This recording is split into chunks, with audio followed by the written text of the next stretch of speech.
Good afternoon, or actually good evening, everybody. BGG here from Dinar Updates, bringing you I'm doing a kind of a quick recorded conference call just to talk about some news lately, just to give you a little bit of perspective, some insight, just share some thoughts with you on some of the news that I see happening.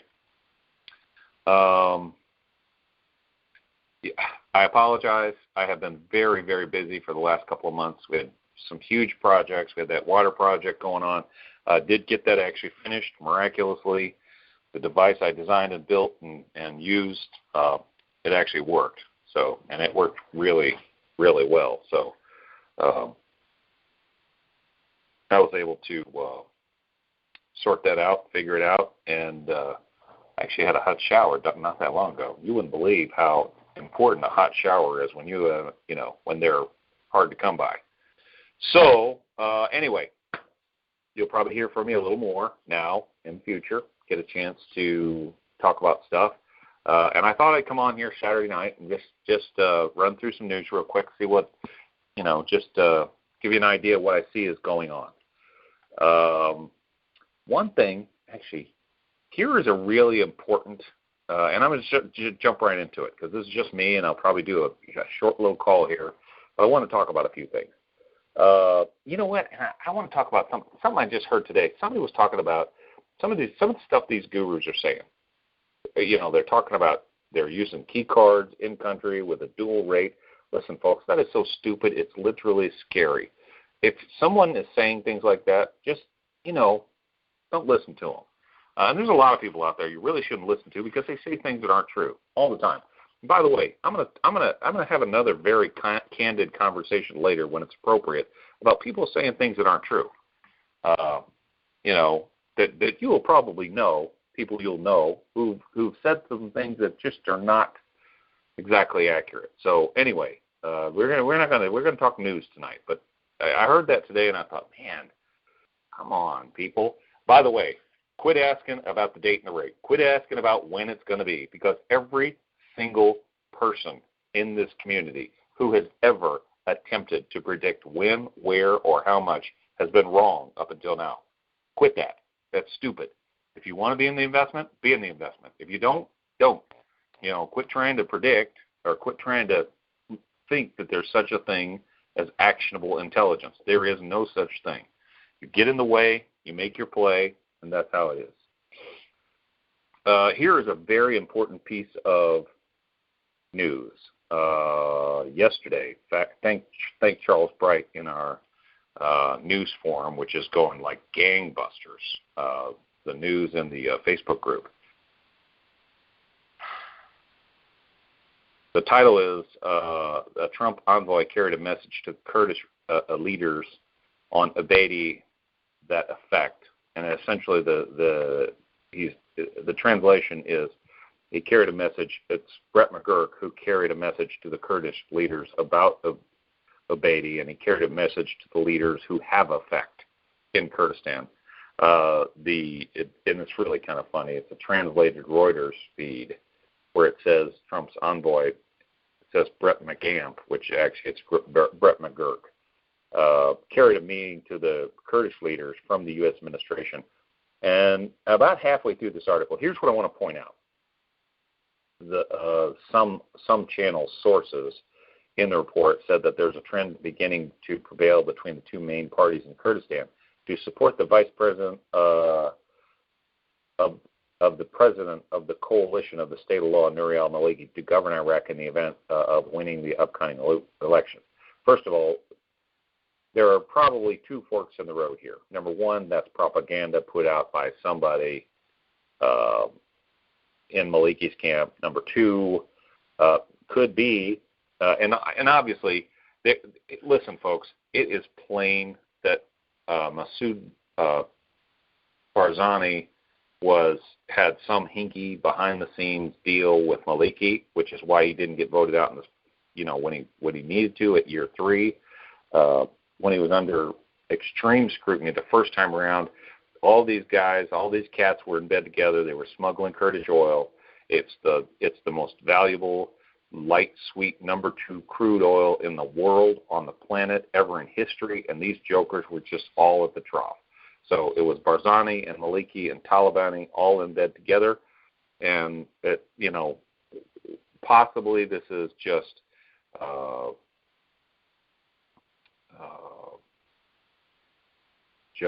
propaganda by Maliki's people. The other side of it is possibly this is a warning shot from the current U.S. administration across the bow of these jokers. If they think they're lining up to start splitting up the spoils of war again, they just got their shot across the bow, but that's not going to happen. And I would not. My commentary on this event as it's happening. I want to highlight this article, and I am going to.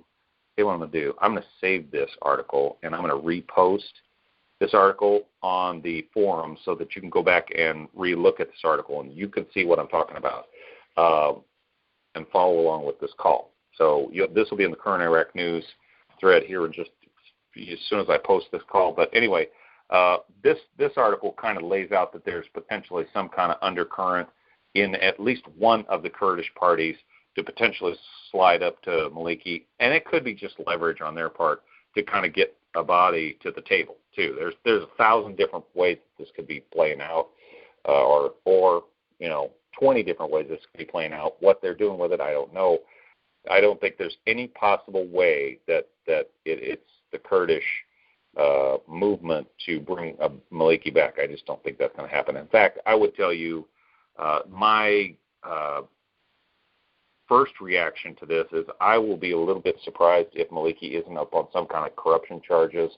There's no such thing as immunity. I don't know where anybody has gotten that. There's no such thing as immunity against corruption. I would be a little surprised if Maliki isn't up on some kind of a corruption charge before elections come. I just think it's, there's just too much of a thrust against corruption for him to survive that, because he's in it up to his ears. In fact, another article, the title of it was, I see the picture, and now I got to quick find the title. I don't have it. Actually, it was a U.S. report, and I'm going to try to find the source report for this. But it says Talabani and Barzani use oil money for personal enrichment. That theme. That reason that we are still here after this 6 or 8 year time period, that is exactly, that's out in the public. That's not any kind of supposition. That's not any kind of, and make no mistake, I'm a Kurdish supporter. I am a Kurdish people supporter. I am not a Kurdish politician supporter. I think they are all crooked and they all need to be replaced. Very similar to the United States. They are all crooked and they all need to be replaced. I heard Dan say that years ago, and I thought, man, that's a little extreme. The last couple of years has been a real eye-opener.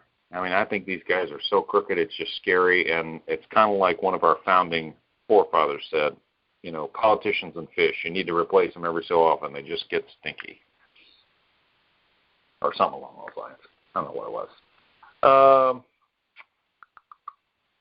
The next article, there was an article that went along with that article. It was the next one. Okay, here we go. This headline was, Trump envoy carried a message to Kurdish leaders about Abadi. And essentially he was saying the United States said that, and it's important to parse what they said here in this message, but they basically said they need to support the current prime minister, and then support him in the future. That they were pretty happy with it. Hang on one second, because I want to. Nice headline here. Abadi calls on all factions to unite to combat endemic corruption. Folks, that's going to happen. I'm telling you, it's the next big thing. And Abadi was calling it before ISIS was ever, before he finished that, he was talking about that. Quick headline, I'm going to interject here. I'm going to weave a lot of things in here. Iraqi parliament votes on election date and approaches a court battle to settle the dispute. That's going to happen. When, where, how, I don't know, but it is going to happen. They're going to finish that. Okay, here we go. This is one I want to tie together. This is a picture of, I don't even know who that third guy is, but it's Abadi on the right, Nurkavan Barzani immediately to his right, Kubad Talabani, who is the son of Jalal Talabani, to his right, and that fourth guy, if I could get a face on, I could figure out who that is, but I don't know who that is. Anyway, Prime Minister Dr. Haider al-Abadi receives a delegation from the Kurdish region, and that is today. So those characters are meeting now, and that happened the day after Brett McGurk brought greetings from President Donald Trump to the Kurdish region. And those guys in the KRG, their ears need to get perky because they had the golden ticket from Trump. They had the deal of a lifetime on the table. They pissed it away, and now he's kind of offering a little different deal. They need to get to the table. Whatever this is, they appear to be responding to it. So the envoy showed up yesterday, and today these guys are down in Baghdad. So I thought that was interesting how that played out. And you could call it whatever kind of coincidental set of events you want, but I like it. That really is very good. So another headline, Governor of the Central Bank announces the start of procedures for the opening of the central bank in Najaf. That's good news. Interesting. Very interesting. And I'm going to keep going here. What did the President of the Republic say about Barzani's meeting with Abadi? Also, I'm going to make sure I put that whole article in the Current Iraq News thread tonight, right after this call. I want to make sure you get a chance to read that, so it doesn't get buried in Facebook somewhere. A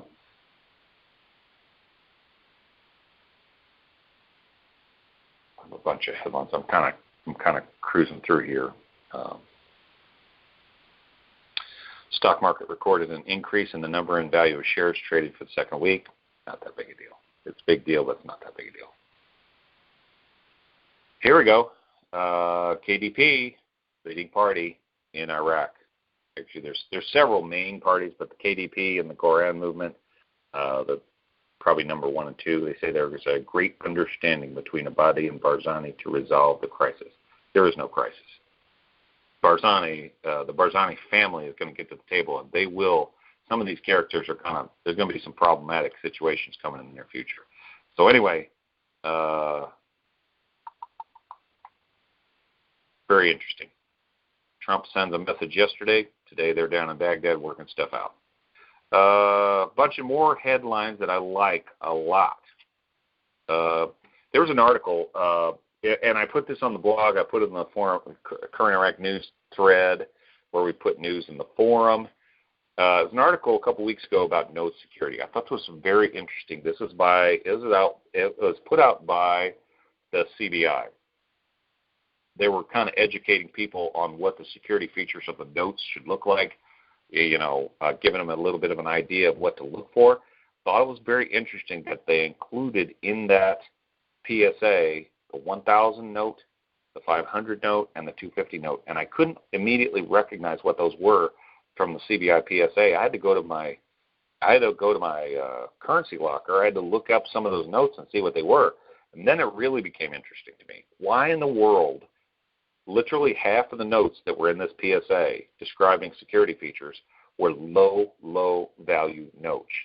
Why would you tell someone how to evaluate a note that is worth 10 cents?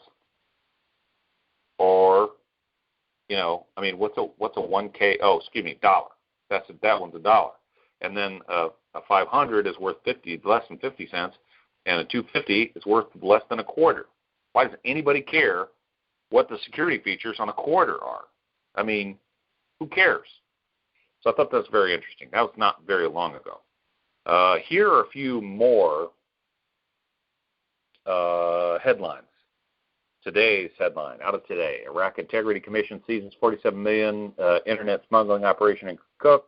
blah, blah, blah, blah, blah. I read that article. It was a lot about, I don't exactly understand the scope, but they are attacking corruption on every single level. However, this one seemed a little bit token to me, especially when they've got these northern oil fields still in a little bit of state of limbo, which is the real corruption in Iraq. Big, huge article. Central bank, an expanded investment fund to finance projects. Now, let me get back here and get to the first page. You know what? I'm going to go back to that in a second. I'm going to work my way backwards and I won't have to flip pages. Good news from yesterday. And by the way, the last few days, there's tons and tons and tons of good news. It's just nobody's talking about it. Everybody's talking about these goofy internet rumors and crazy stuff on the web that it's just a waste of time. Governor of the Central Bank of Iraq. This guy is important. I have no idea what the end game is, but this guy is important. He says Iraq's financial situation continues to improve. That article is in the current Iraq news thread. Massoud Barzani, indicators of the agreement between Baghdad and Erbil begin to loom on the horizon. Very good. Very interesting. Maliki determines who will form the next government. No, he will not. That article, I posted it in there. I made comments about it. That article talks, I would call that pure propaganda. That's just trying to get Maliki's chances amped up. He almost has to win so that he can survive. I don't think he lives through it if he doesn't win. And like I said, I would not be surprised. I would be a little surprised if he makes it to Election Day and he's not under some kind of very serious corruption proceedings. What those are, I don't know. I don't know how that's going to look, but very, very interesting. So let's get back to this article. Central bank can expand an investment fund to finance projects. Let me hop over and find that real quick. In order in the current Iraq news thread. And here it is.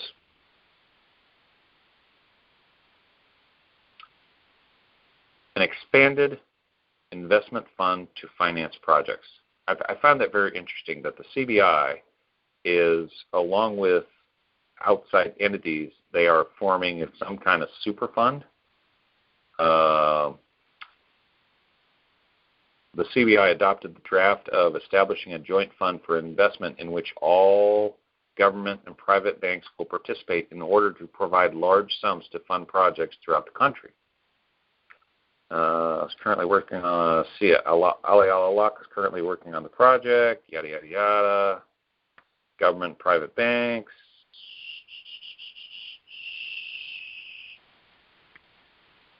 Just very interesting.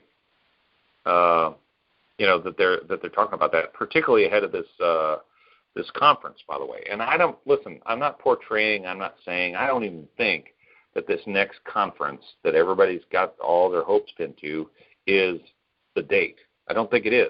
It's just a conference. I think it's just one more step in Iraq being reintegrated into, world market economies.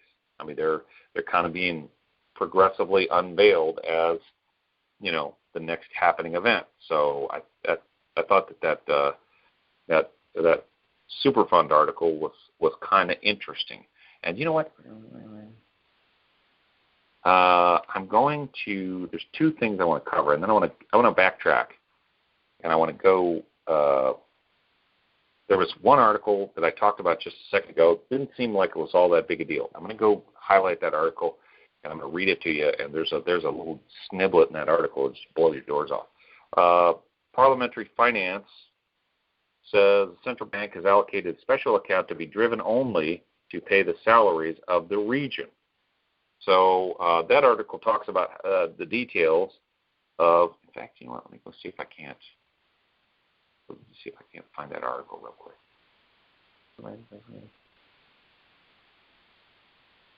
There it is. Hang on. This is the current Iraq news thread. Ministry of Finance in the KRG earlier that Baghdad allocated 450 billion dinars to pay the salaries of the Kurdistan region. That's good. They're paying I think what they're trying to do here is they're trying to go around some of the corruption in the KRG that's been happening, and they're attempting to, Baghdad, the central government is attempting to pay the salaries of KRG employees outside of some corrupt element loop. And the last line of this article says that it will be Prime Minister Haider al-Abadi is the only person who will be able to move this amount. So he's the only person able to turn that on or turn it off. Very important.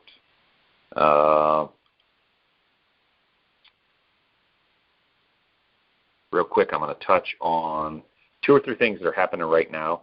There was a huge article yesterday. It says the Arab Monetary Review, the role of exchange rate policy in reducing inflation. Monster article. Make sure you go read that article in the current Iraq news thread. That is worth a read right there. Very interesting. Talks about the current Iraq. It talks about the CBI's exchange rate policy. This is probably the template for the conference that's coming up. If you want to know what they're going to say, you might want to go take a look at that article. That's a humdinger. Here was the title that said urgent. The elections will be held on Saturday. That's not what they're talking about. They're talking about the vote for the election date will be held in Parliament on Saturday. And then there is another title that says, another article that says Parliament's policy begins a secret vote to postpone the elections in the absence of the National Alliance. They're going to postpone the vote on the date, not postpone the elections. Highly, highly likely elections will happen on time. I'll tell you I'll give you 3 reasons why. The United States wants them, the United States wants them, and the United States wants them. Also, it benefits the ruling Shia party. Highly, highly, highly unlikely that they will postpone these elections. This will happen. It will happen on time, and all these characters. Everybody's like, let me give you a quick little overview. The United States and the U.S., we have 2 main political parties and maybe a 3rd limited political party that kind of throws a wrench in the works every 20 years or so. Iraq has 300 different political parties. So, or however many. I mean, it's just a ridiculous number of political parties. All those political parties form up little groups, and those are called, I don't know what the term is. You'll have to look it up, but they are called lists. They call them lists or, groups. That's what the National Alliance is. It's a consortium of various little, political entities who've all kind of banded together. All this is fairly fluid situation, and that's what that's, just to give you a little bit of the lay of the land. It's a little bit complicated once in a while. However, let me get back to the main place. They're going to figure out what the dates should be. They're going to have their elections. Someone is going to get elected. Obviously, like the United States, your incumbent has the greatest advantage. He's done a very, very good job. He's got international and world support. And if these jokers want to continue the forward momentum and progress that they are seeing in world economies and markets, they need to stay with this guy. He's getting them where they need to go. Okay, here's the article I want to highlight at the very end. This is a good article.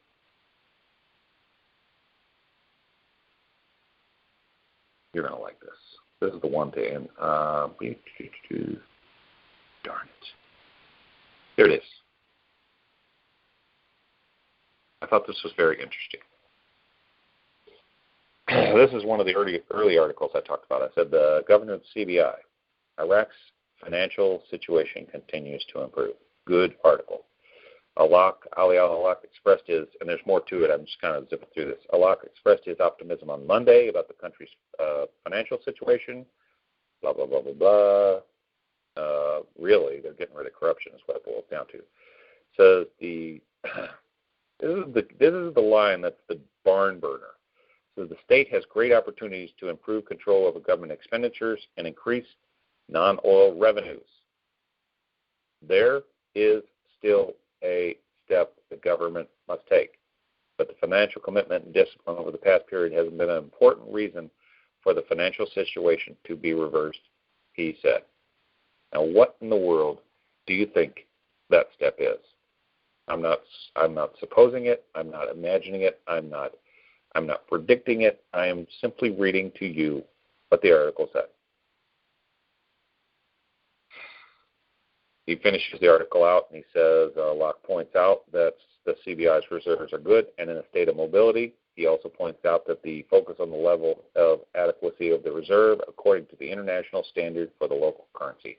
I think it's vital, I think it's curious that he has a veiled statement in the middle, and he finishes off with the state of the currency and the adequacy of the reserves according to international standards. That's my call for the night. I think that's wonderful news. I hope you enjoyed it. I will do more of these short recorded calls in the very near future. Appreciate everyone for tuning in. Stay tuned to DinarUpdates.com, DinarUpdates.com/the blog/the and the current Iraq news thread. Join our Facebook group if you like. We will continue to bring you more Dinar news, Dinar info, and Dinar commentary as we're able. Have a great night.